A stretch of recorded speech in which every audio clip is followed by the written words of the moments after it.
Hello বন্ধুরা, আজকে তৈরি করে দেখাবো কলমি শাকের চচ্চড়ি। এটা গরম ভাতের সঙ্গে খেতে কিন্তু দারুণ লাগে। এটা দিয়ে কিন্তু এক থালা ভাত নিমেষেই খেয়ে ফেলতে পারবেন।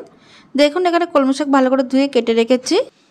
এই চচ্চড়িটা রান্না করার জন্য সবার প্রথমে একটা স্পেশাল মশলা তৈরি করে নেব। তার জন্য কড়াইতে দিয়েছি একটা শুকনো লঙ্কা আর 1 চামচ গোটা জিরে। জিরেটা হালকা একটু ভাজা হওয়ার পর দিয়ে দিলাম 1 চামচ পোস্ত। পোস্তটা দেওয়ার সঙ্গে সঙ্গে কিন্তু গ্যাসটা অফ করে দিতে হবে, নাহলে কিন্তু পুড়ে যাবে। এবার দেখুন কড়াইতে দিয়ে দিলাম 1 টেবিল চামচ সরষের তেল। তেলটা গরম হয়ে যাওয়ার পর ফোড়নে দিচ্ছি একটা শুকনো লঙ্কা, একটা তেজপাতা আর 1/2 চামচ পাঁচফোড়ন। ফোড়ন থেকে যখন সুন্দর গন্ধ বের হবে তখন এর মধ্যে দিয়ে দিচ্ছি আমি কেটে রাখা আলু। এখানে একটা মিডিয়াম সাইজের আলু একটু ডুমো ডুমো করে কেটে নিয়েছি।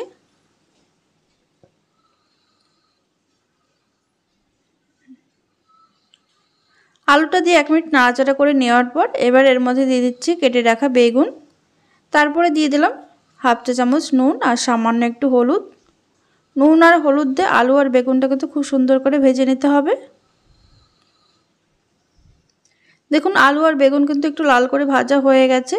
এবার এর মধ্যে দিয়ে দিচ্ছি আমি একটা মিডিয়াম সাইজের পেঁয়াজ কুচি। তারপরে দিয়ে দেব চেরা কাঁচা লঙ্কা। এবার এই সমস্ত কিছু আরও 30 থেকে 40 সেকেন্ড কিন্তু একটু ভেজে নিতে হবে। দেখুন 30 থেকে 40 সেকেন্ড ভেজে নেওয়ার পর মিডিয়াম আছে এবার এর মধ্যে দিয়ে দিচ্ছি আমি কেটে রাখা কলমি শাক। কলমি শাক দিয়ে এবার খুব ভালো করে মিশিয়ে নিতে হবে। যদি মেশাতে খুব অসুবিধা হয় তাহলে কিন্তু এর মধ্যে সামান্য একটু নুন দিয়ে ঢাকা চাপা দিয়ে রেখে দিলে কিন্তু অনেকটাই কমে যায়, তখন কিন্তু মেশাতে সুবিধা হয়। দেখুন এর মধ্যে দিয়ে দিচ্ছি আমি স্বাদ মতন নুন আর পরিমাণ মতন হলুদ। নুন আর হলুদ দিয়ে খুব ভালো করে এবার মিশিয়ে নেব। এই সময় আমি গ্যাসের আঁচ মিডিয়ামে রেখেছি। দেখুন ভালো করে মিশিয়ে নেওয়ার পর এবার ঢাকা চাপা দিয়ে একদম লো টু মিডিয়াম আছে এটা রান্না করে নেব 2 মিনিট। 2 মিনিট পরে আমি ঢাকনাটা খুলে নিচ্ছি। এবার একটু নাড়াচাড়া করে দেব। তবে এই রান্নাতে কিন্তু একদমই জল পড়ে না, জল ছাড়াই কিন্তু এই রান্নাটা করতে হয়, তবে কিন্তু সবথেকে বেশি ভালো হয়। এই শাকের যে বা সবজির যে জলটা সে তাতেই কিন্তু পুরো রান্নাটাই হয়ে যাবে। দেখুন ভালো করে মিশিয়ে নেওয়ার পর এবার ভেজে রাখা ডালের বড়িটা ভেঙে দিয়ে দিলাম। ডালের বড়িটা আগের থেকে আমি ভেজে রেখেছিলাম।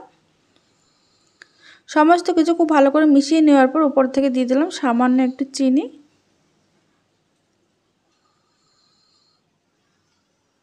আবারও মিশিয়ে নেওয়ার পর এবার ঢাকা চাপা দিয়ে একদম লো আছে এটা 3 থেকে 4 মিনিট রান্না করে নিতে হবে।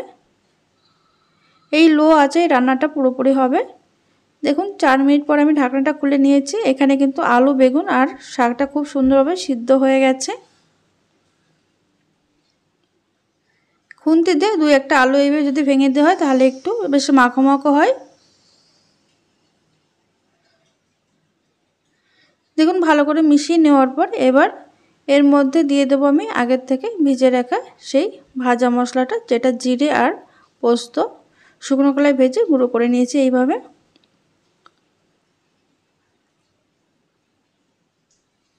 ভাজা মশলাটা দেওয়ার কারণে এর টেস্ট কিন্তু দুর্দান্ত হয়। এইভাবে একবার বাড়িতে বানিয়ে খেয়ে দেখতে পারেন, অসাধারণ টেস্ট হয়।